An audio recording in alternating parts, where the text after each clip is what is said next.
Éxodo. Es el segundo libro de la Biblia. Continúa la trama del libro anterior, Génesis, que terminó con el nieto de Abraham, Jacob, guiando a su familia de 70 personas hacia Egipto. El 11º hijo de Jacob, José, había sido ascendido a ser el segundo al mando en Egipto. Él había salvado a toda su familia de una hambruna. Faraón, el rey de Egipto, le ofreció a su familia que vinieran a vivir allá como un refugio seguro. Tiempo después, Jacob muere en Egipto y también José y todos sus hermanos. Pasan alrededor de 400 años y la historia del Éxodo comienza.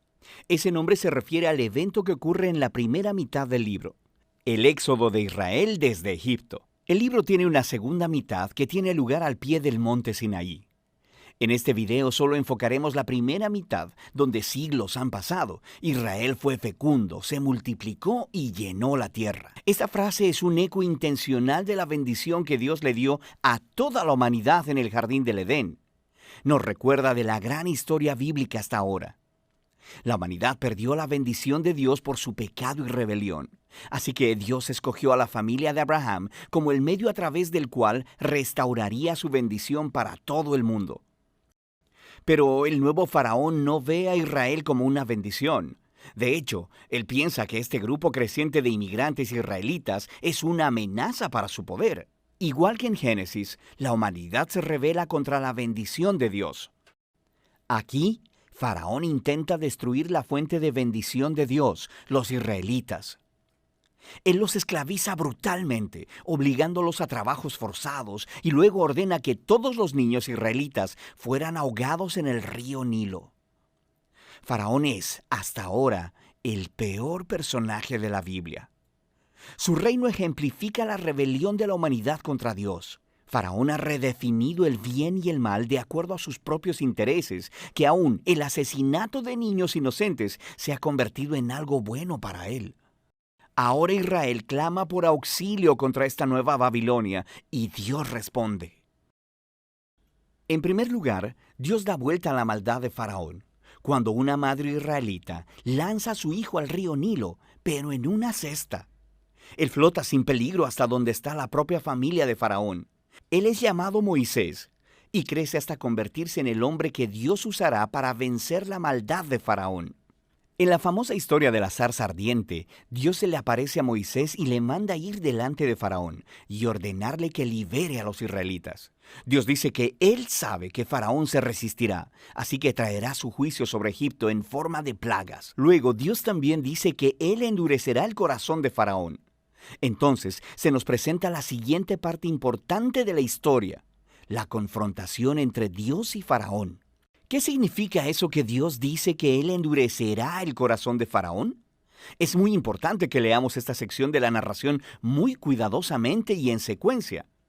En el primer encuentro entre Moisés y Faraón, simplemente se nos dice que el corazón de Faraón se endureció. No hay implicación de que Dios hizo algo. En respuesta, Dios envía las primeras 5 plagas, cada una confrontando a Faraón y a uno de sus dioses egipcios. Cada vez, Moisés le ofrece una oportunidad para que Faraón se humille y deje ir a los israelitas. Pero después de cada plaga, se nos dice o que Faraón endureció su corazón o que su corazón se endureció. Lo está haciendo de su propia voluntad. Finalmente, es con el segundo grupo de 5 plagas que empezamos a escuchar cómo Dios endureció el corazón de Faraón. El punto de la historia parece ser este. Aunque Dios sabía que Faraón resistiría su voluntad, de todos modos Dios le ofreció todas estas oportunidades de hacer lo correcto. Eventualmente, la maldad de Faraón llega a un punto sin retorno.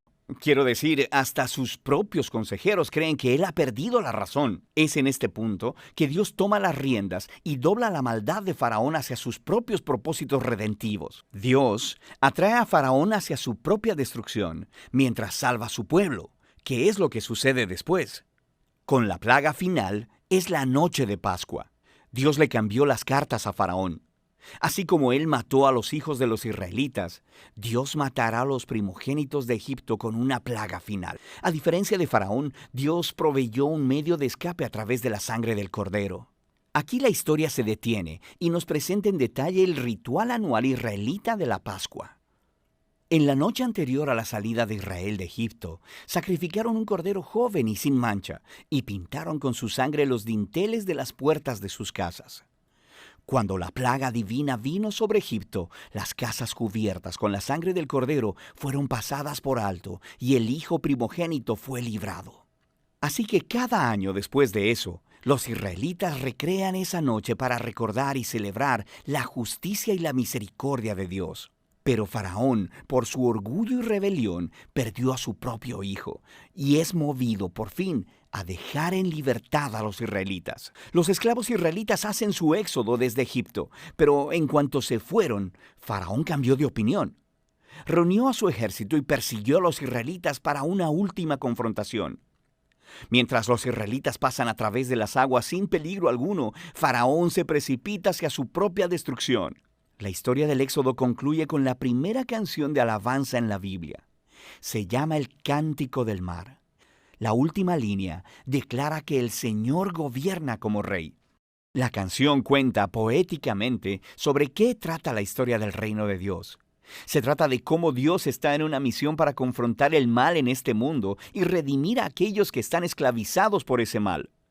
Dios llevará a su pueblo a la tierra prometida, donde su divina presencia vivirá con ellos.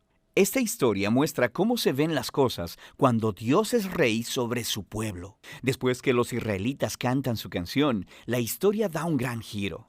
Los israelitas están viajando a través del desierto hacia el monte Sinaí. Tienen hambre, están sedientos y empiezan a criticar a Moisés y a Dios hasta por haberlos rescatado. Ellos dicen que extrañan los buenos tiempos en Egipto. Es una locura.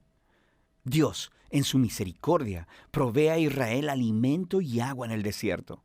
Pero estas historias oscurecen el panorama. Nos comenzamos a preguntar, ¿podría ser que el corazón de Israel sea tan duro como el de Faraón? Ya lo veremos.